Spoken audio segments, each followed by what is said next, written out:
Hi friends, welcome back to KF horror stories. Friends, हमारी आज की ये हॉरर स्टोरी बयान करने वाले को मैंने एक फ़र्ज़ी नाम सुफियान दिया है। सुफियान का कहना है कि मैंने हमेशा सुना था कि काला जादू हकीकत में होता है, मगर कभी यकीन नहीं आया। पर वो एक रात थी जिसने मेरी सारी ज़िंदगी बदल दी। ये मेरी कहानी है और मैं तुम्हें यकीन दिलाता हूँ, जो कुछ मैंने देखा और झेला वो किसी फ़िल्म या ड्रामे की तरह नहीं था। ये हकीकत थी, एक ऐसी हकीकत जिससे भागना मुमकिन नहीं था। ये बात कुछ साल पुरानी है। मेरे मामू का गांव शहर से काफ़ी दूर था, एक सुनसान जगह जहां रात होते ही अजीब सी वहशत छा जाती। वहां जाने का इत्फाक तब हुआ जब मेरी खाला शायद बीमार हो गई।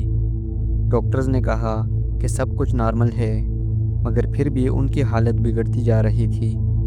किसी ने मशवरा दिया कि गांव के बुजुर्ग मौलवी साहब से दम करवा लिया जाए, शायद कुछ फ़र्क पड़े। मैं, मेरे वालिद और चचा तीनों उस रात गांव पहुंचे। रात के वक्त गांव पहुंचने का एहसास ही अलग होता है। अंधेरे में दरख्तों की साए, हवाओं की सरगोशियाँ और वो सुनसान रास्ते, जैसे कोई हमें देख रहा हो। लेकिन जो कुछ मेरे साथ होने वाला था वो उन सब से कहीं ज़्यादा खौफनाक था। जैसे ही हम खाला के घर पहुंचे, अंदर दाखिल होते ही एक अजीब सी बू महसूस हुई। बू ऐसी थी जैसे कोई गोश्त गल रहा हो, मगर वहाँ ऐसा कुछ भी नहीं था। मेरी खाला चारपाई पर लेटी हुई थी। उनके चेहरे की रंगत जर्द पड़ चुकी थी, आंखें अंदर धंस चुकी थी और वो किसी खाली जगह को मुसलसल घूर रही थी।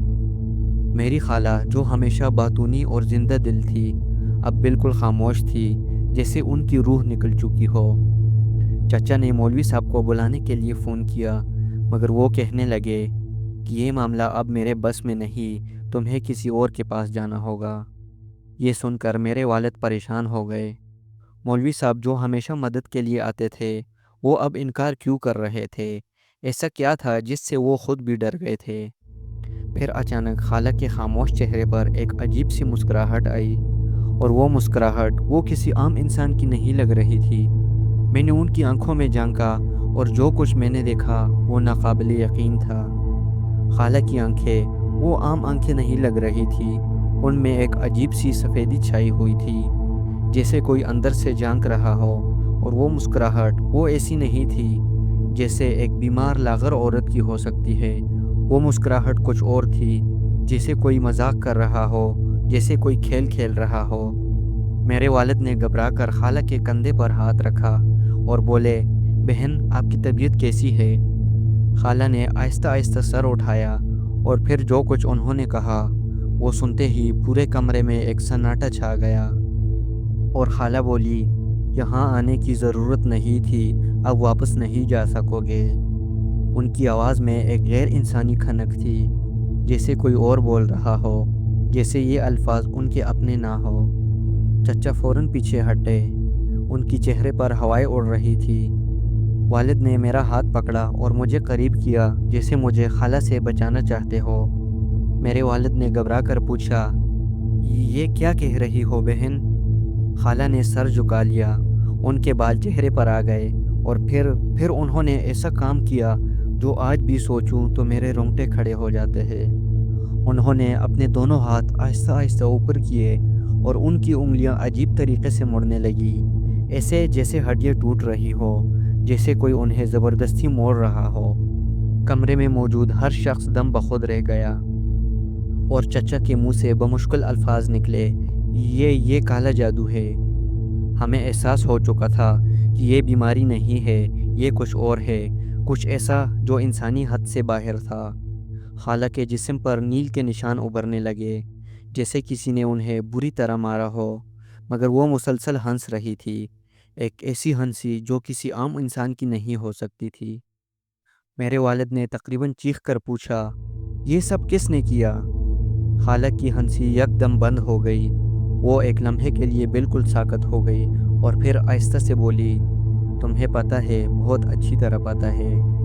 और ये कहते ही उन्होंने वालिद को घूर कर देखा, और मेरे वालिद की आंखें खौफ से फैल गई, जैसे उन्हें कुछ याद आ गया हो, जैसे वो जानते हो कि ये सब किसका काम है। मेरे वालिद के लब कँपा रहे थे और वो बोले, ये नामुमकिन है। खाला ने आहिस्ता से कहा, हाँ वही है जिस के बारे में तुम सोच रहे हो। और उनकी आवाज़ में एक ऐसी सर्द मोहरी थी कि पूरा कमरा जैसे बर्फ़ हो गया हो। मगर आखिर वो कौन था? मेरे वालिद का चेहरा फक हो चुका था, जैसे खून नचोड़ गया हो। उनकी आंखों में एक ऐसा खौफ था जो मैंने पहले कभी नहीं देखा था। मैंने आगे बढ़कर उनका हाथ थामा और मैं बोला, अब्बा कौन है वो, किसकी बात कर रही है खाला? वालिद ने मेरी तरफ नहीं देखा। उनकी नज़रें बस खाला के चेहरे पर जमी हुई थी, जैसे वो किसी खौफनाक हकीकत को याद कर रहे हो। उनके होंठ कपकपाए और वो सिर्फ एक नाम ले सके, रहमत। ये नाम सुनते ही चचा का रंग भी पीला पड़ गया और चचा बोले, नाम मत लो उसका, ये सब उसी का काम है। मैं कुछ समझ नहीं पाया कि रहमत कौन था और ये सब उसने क्यों किया। खाला ने एक जहरीली मुस्कुराहट के साथ सर झुकाया और धीरे से बोली, तुम सब ने उसे बुला दिया मगर उसने तुम्हें नहीं बुलाया। उनकी आवाज़ में एक ऐसी दहशत थी कि मेरा दिल ज़ोर से धड़कने लगा। मैंने वालिद की तरफ देखा। अब्बा बताएं आखिर ये सब क्या है और रहमत कौन है? वालिद ने गहरी सांस ली, जैसे वो इस राज को बाहर निकालना ही नहीं चाहते थे, मगर अब कोई और रास्ता नहीं था। उन्होंने आहिस्ता से कहना शुरू किया, रहमत हमारा पड़ोसी था। बरसों पहले की बात है, वो एक आम सा आदमी था, मगर अजीब बातें करता था। लोग कहते थे कि वो जादू जानता है, मगर कोई यकीन नहीं करता था। एक दिन, और फिर वालिद की आवाज़ काम गई और वो एक लम्हे के लिए रुक गए और फिर उन्होंने बात मुकम्मल की। एक दिन वो हमारे दरवाज़े पर आया और कहने लगा कि वो मेरी बहन से शादी करना चाहता है, यानी तुम्हारी खाला से। ये सुनते ही मेरे चचा की मुट्ठी सख्ती से बंद हो गई, जैसे कोई पुराना ज़ख्म फिर से हरा हो गया हो। वालिद ने सर झुकाते हुए कहा, हमने इनकार कर दिया क्योंकि वो हमारी बरादरी का नहीं था और वो अजीब सा था। हम सबको उससे वहशत होती थी। खाला अचानक हंसने लगी और बोली, तुम्हें लगा कि वो आसानी से हार मान लेगा? हम सब उनकी तरफ देखने लगे। खाला की हंसी में एक वहशत थी, जैसे वो किसी और के अल्फाज दोहरा रही हो। और खाला थोड़ा खामोश होने के बाद फिर से बोली, तुम लोगों ने उसे ठुकरा दिया मगर वो तुम्हें छोड़ने को तैयार नहीं था। वो दोबारा आया, इल्तिजा की, मिन्नतें की, मगर तुम लोगों ने उसे धत्कार दिया और फिर वो गायब हो गया। मेरे वालिद का सांस तेज़ हो गया। हाँ, वो अचानक गायब हो गया था। हम समझे कि शायद वो किसी और गांव चला गया होगा। खाला की आवाज़ तेज़ हो गई, नहीं, वो कहीं नहीं गया था, वो तुम्हारे करीब ही था और तुम्हें पता भी नहीं चला। कमरे में सन्नाटा छा गया। हमारी रीढ़ की हड्डी में सनसनी दौड़ गई। खाला ने सर उठाकर हमें ऐसे देखा जैसे कोई गहरा राज फाश कर रही हो और बोली, रहमत कभी मरा ही नहीं था, वो ज़िंदा था, वो अब भी ज़िंदा है और वो वापस आ चुका है। ये अल्फाज सुनते ही मेरे पैरों तले से ज़मीन निकल गई। मैंने हिकलाते हुए कहा, क्या मतलब? रहमत वो तो सालों पहले मर गया था ना?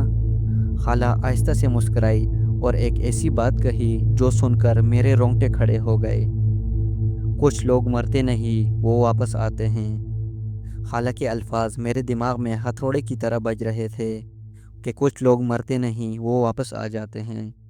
मेरे वालिद और चचा एक दूसरे की तरफ देखने लगे, जैसे कोई पुराना खौफ उनके अंदर ज़िंदा हो गया हो। मैंने कांपती आवाज़ में पूछा, मगर अब्बा, अगर रहमत ज़िंदा था तो वो इतने साल कहाँ था और अब अचानक क्यों वापस आया? वालिद ने गहरी सांस ली और सर झुका लिया, जैसे उनके पास उन सवालों के जवाब ना हो। लेकिन खाला आहिस्ता से हंसने लगी, जैसे कोई राज जानती हो जो हमसे छुपा हुआ था। खाला ने सर उठाया और हमारी तरफ घूरते हुए बोला, तुम लोग समझते हो कि रहमत गायब हो गया था? नहीं, वो कभी कहीं गया ही नहीं था। मेरे चचा ने गुस्से से कहा, बकवास बंद करो, वो मर चुका था, उसका जनाजा खुद मैंने देखा था। खाला ने अजीब सी नज़रों से चचा की तरफ देखा और बोली, तुमने जो जनाजा देखा था वो रहमत नहीं था। ये जुमला सुनते ही जैसे पूरे कमरे की फ़िज़ा मुंजमद हो गई। मेरे वालिद और चचा के चेहरे का रंग उड़ गया। वालिद की आवाज़ लरज़ गई और वो बोले कि ये तुम क्या कह रही हो? खाला की आंखों में पुरस्रार चमक थी। رحمت نے مرنے سے پہلے کچھ کیا تھا، کچھ ایسا جو عام انسانوں کی سمجھ سے باہر ہے۔ میں نے بے چینی سے پوچھا، کیا کیا تھا؟ خالہ نے آہستہ سے سر جھکایا، جیسے ماضی میں جھونک رہی ہو، اور بولی، مرنے سے پہلے رحمت نے خود کو کسی اور چیز کے سپرد کر دیا تھا۔ اس نے اپنی جان ایک ایسی طاقت کے حوالے کر دی تھی جو موت کو قبول نہیں کرتی۔ میرے والد نے سر جھٹک کر کہا، یہ سب بکواس ہے، مرنے والا واپس نہیں آتا۔ خالہ نے ایک زہریلی مسکراہٹ کے ساتھ سر اٹھایا اور بولی، تمہیں لگتا ہے کہ وہ واپس نہیں آ سکتا، تو پھر میری یہ حالت کیسے ہوئی؟ ہم سب خاموش ہو گئے۔ خالہ کی حالت، ان کا جسم، ان کے چہرے پر ابھرنے والے نیل، یہ سب کچھ کسی عام بیماری کا نتیجہ نہیں تھا۔ اور خالہ پھر سے بولی، وہ کبھی مرا ہی نہیں تھا، وہ زندہ ہے کہیں نہ کہیں، اور اس نے اپنا بدلہ لینا شروع کر دیا ہے۔ یہ جملہ سنتے ہی میرے والد اچانک کرسی سے اٹھے، جیسے انہیں کچھ یاد آ گیا ہو۔ انہوں نے جلدی سے چچا کی طرف دیکھا اور بولے، وہ جگہ جہاں رحمت کو دفنایا گیا تھا، وہاں کبھی جا کر دیکھا ہے؟ چچا نے ہکلاتے ہوئے کہا، نہیں، میں وہاں کبھی نہیں گیا۔ خالہ نے آہستہ سے سر ہلایا، پھر دیکھ لو، وہاں کچھ نہیں ہوگا کیونکہ رحمت وہاں نہیں ہے۔ میرے جسم میں جرجری دوڑ گئی۔ میں نے چچا کی طرف دیکھا اور بولا، کیا مطلب؟ قبر تو خود کھود کر بنائی تھی نا؟ چچا نے سر ہلایا، ہاں، مگر مجھے یاد ہے کہ جب ہم نے قبر کو بند کرنے کے لیے مٹی ڈالی تھی تو زمین اندر سے کھوکھلی لگ رہی تھی۔ یہ سن کر میرا دل دہل گیا۔ خالہ نے آہستہ سے کہا، کیونکہ رحمت کی لاش وہاں تھی ہی نہیں، وہ قبر صرف دکھاوے کے لیے تھی، اصل میں وہ کہیں اور جا چکا تھا۔ میں نے ہمت کر کے پوچھا، کہاں؟ خالہ نے ہماری طرف دیکھا، ان کی آنکھوں میں وہی عجیب سی چمک تھی، اور وہ بس ایک ہی لفظ بولی، یہیں تمہارے آس پاس۔ خالہ کے الفاظ میرے ذہن میں بجلی کی طرح گرج رہے تھے، یہیں تمہارے آس پاس۔ میرے والد کی پیشانی پسینے سے بھیگ گئی اور چچا کی مٹھی سختی سے بند ہو گئی۔ کمرے میں خاموشی تھی، ایسی خاموشی جو کسی طوفان سے پہلے آتی ہے۔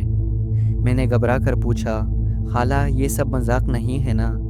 خالہ کی آنکھیں مجھ پر جم گئی اور ان کی سفیدی مزید واضح ہو گئی، جیسے اندر کوئی اور جھانک رہا ہو۔ پھر وہ آہستہ سے بولی، یہ تمہیں مذاق لگ رہا ہے؟ اچانک کھڑکی کے باہر کچھ حرکت ہوئی، جیسے کوئی سایہ گزرا ہو۔ میں نے چونک کر دیکھا، مگر باہر کچھ نہیں تھا، بس ہوا تیز ہو رہی تھی۔ میرے والد نے چچا کی طرف دیکھا اور سرگوشی میں کہا، مجھے لگتا ہے ہمیں اس قبر کو کھول کر دیکھنا ہوگا۔ اگر خالہ ٹھیک کہہ رہی ہے تو ہمیں جاننا ہوگا کہ اصل میں رحمت کہاں گیا۔ چچا نے بمشکل سر ہلایا، مگر رات کے وقت قبرستان جانا ٹھیک نہیں ہوگا، خاص طور پر جب ہمیں نہیں پتہ کہ وہاں ہمیں کیا ملنے والا ہے۔ خالہ اچانک ہنسنے لگی اور بولی، تمہیں لگتا ہے کہ قبر میں کچھ ملے گا؟ تم غلط سوچ رہے ہو، رحمت اب قبر میں نہیں، وہ کسی اور جگہ ہے۔ میرے والد نے چونک کر پوچھا، کہاں؟ خالہ نے آہستہ سے اپنی انگلی اٹھائی اور سیدھا میری طرف اشارہ کیا۔ میرے جسم میں سنسنی دوڑ گئی، جیسے میرا دل رک گیا ہو، اور میں بمشکل بول پایا، میں۔ خالہ نے سر جھکایا، ان کی سانسیں تیز ہو رہی تھی، جیسے وہ کچھ اور کہنا چاہ رہی ہو، مگر کوئی طاقت انہیں روک رہی ہو۔ پھر ایک دم ان کا جسم کانپنے لگا، ان کے منہ سے عجیب آوازیں نکلنے لگی، جیسے کوئی لفظ کہنے کی کوشش کر رہا ہو، مگر زبان قابو میں نہ ہو۔ ان کے ہاتھ سختی سے چادر میں جکڑے ہوئے تھے اور ان کے ناخن نیلے پڑنے لگے۔ میں نے چیخ کر ان کا ہاتھ پکڑنے کی کوشش کی، خالہ، مگر جیسے ہی میرا ہاتھ ان کے جسم سے لگا، مجھے ایسا لگا جیسے میں برف کو چھو رہا ہوں۔ ان کا جسم اتنا ٹھنڈا تھا کہ میں فوراً پیچھے ہٹ گیا۔ خالہ کی آنکھیں آہستہ آہستہ بند ہو رہی تھی اور ان کے لب کپکپا رہے تھے، وہ جیسے کوئی آخری بات کہنا چاہ رہی تھی۔ ہم سب ان کے قریب جھک گئے۔ ان کے منہ سے جو آخری الفاظ نکلے، انہوں نے ہماری روحیں لرزا کر رکھ دی۔ وہ بول رہی تھی، رحمت واپس آ چکا ہے، اور یہ کہتے ہی ان کا جسم جھٹکے سے ساکت ہو گیا۔ چچا نے گھبرا کر ان کی نبض دیکھی اور ان کا چہرہ سفید پڑ گیا، اور چچا بولے، یہ تو مر چکی ہے۔ یہ سنتے ہی میرے والد نے پیچھے ہٹ کر دیوار کا سہارا لیا۔ میرا دماغ سن ہو گیا تھا۔ خالہ مر چکی تھی، لیکن ان کی آنکھیں ابھی بھی کھلی تھی، جیسے وہ ہمیں خبردار کر رہی ہو کہ یہ سب ابھی ختم نہیں ہوا۔ اور پھر اچانک کمرے کے دروازے پر دستک ہوئی۔ ہم سب کا سانس رک گیا۔ دروازے پر دستک کی آواز جیسے کسی زلزلے کی طرح ہمارے جسم میں سرایت کر گئی۔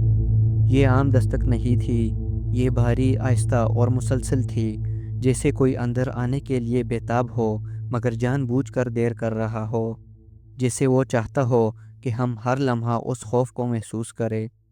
میرے والد نے کانپتے ہاتھوں سے چچا کی طرف دیکھا۔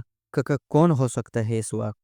چچا نے ہکلاتے ہوئے کہا، یہ ممکن نہیں، یہ وقت اور یہ حالات۔ میں نے بمشکل خود کو سنبھالا اور دروازے کے قریب جانے لگا، مگر میرے والد نے میرا بازو پکڑ لیا اور بولے، مت کھولو۔ دستک پھر سے ہوئی، اس بار زیادہ زور سے۔ کمرے کی لائٹ ایک لمحے کے لیے ہلکی پڑی، جیسے کوئی سایہ روشنی کو کھا رہا ہو۔ خالہ کا بے جان جسم ابھی بھی صوفے پر پڑا تھا۔ ان کی کھلی آنکھیں دروازے کی طرف تھی، جیسے وہ بھی اسی کا انتظار کر رہی ہو۔ والد نے ہمت کر کے دروازے کے قریب جا کر پوچھا، کون ہے؟ باہر سے کوئی آواز نہیں آئی، صرف خاموشی اور پھر ایک سرد سانس، جیسے کوئی باہر کھڑے ہمیں دیکھ رہا ہو۔ اچانک دروازے کے نیچے سے ایک سیاہ دھواں سا اندر آنے لگا۔ یہ عام دھواں نہیں تھا، اس میں ایک عجیب بدبو تھی، گوشت سڑنے کی بو۔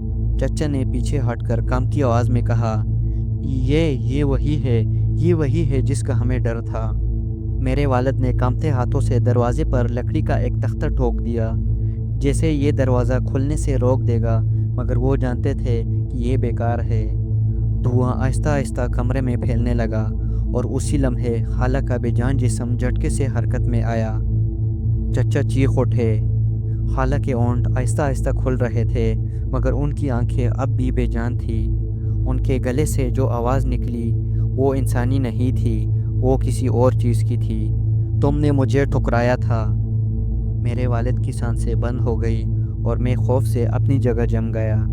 خالہ کا جسم آہستہ آہستہ اوپر اٹھنے لگا، جیسے کوئی نادیدہ طاقت انہیں قابو میں لے رہی ہو۔ ان کے ہاتھ سختی سے جکڑے ہوئے تھے اور ان کی زبان سے صرف ایک نام نکل رہا تھا، رحمت۔ اور پھر خالہ کا جسم ایک جھٹکے سے نیچے آ گرا۔ دروازے کے باہر دستک اچانک رک گئی اور دھواں بھی تیزی سے پیچھے ہٹنے لگا۔ کمرے میں ایک لمحے کے لیے سناٹا چھا گیا۔ پھر باہر سے ایک بھیانک قہقہا گونجا، ایسا قہقہا جو کسی انسان کا نہیں ہو سکتا تھا۔ وہ آواز آہستہ آہستہ دور ہوتی گئی، جیسے کوئی جانا تو نہیں چاہتا تھا مگر مجبور ہو گیا ہو۔ میرے والد نے گھبرا کر دروازہ کھولنے کی کوشش کی، مگر باہر کچھ نہیں تھا، صرف اندھیرا اور ہلکی ہلکی مٹی اڑ رہی تھی، جیسے وہاں ابھی کوئی کھڑا تھا۔ چچا نے کپکپاتی آواز میں کہا، یہ چلا گیا مگر یہ آخری بار نہیں تھا، یہ پھر آئے گا۔ خالہ کے بے جان جسم کے ارد گرد خون کی چند بوندیں گری ہوئی تھی، مگر یہ خون ان کا نہیں تھا۔ رحمت اب بھی کہیں تھا، شاید اندھیرے میں چھپا ہوا، شاید ہمیں دیکھ رہا تھا، شاید کسی اور وقت واپس آنے کے لیے تیار ہو رہا تھا، مگر ایک بات طے تھی کہ وہ کبھی مرا نہیں تھا۔ دوستو، یہ تھی ہماری آج کی ہارر سٹوری۔ دوستو، کیا آپ جادو وغیرہ ان چیزوں میں یقین رکھتے ہیں؟ اگر رکھتے ہیں تو کمنٹ والی سیکشن میں لازمی بتائیں۔ بہرحال میں تو نہیں رکھتے ان چیزوں پر۔ تو ملتے ہیں ایک نئی ہارر سٹوری میں، تب تک کے لیے اللہ حافظ۔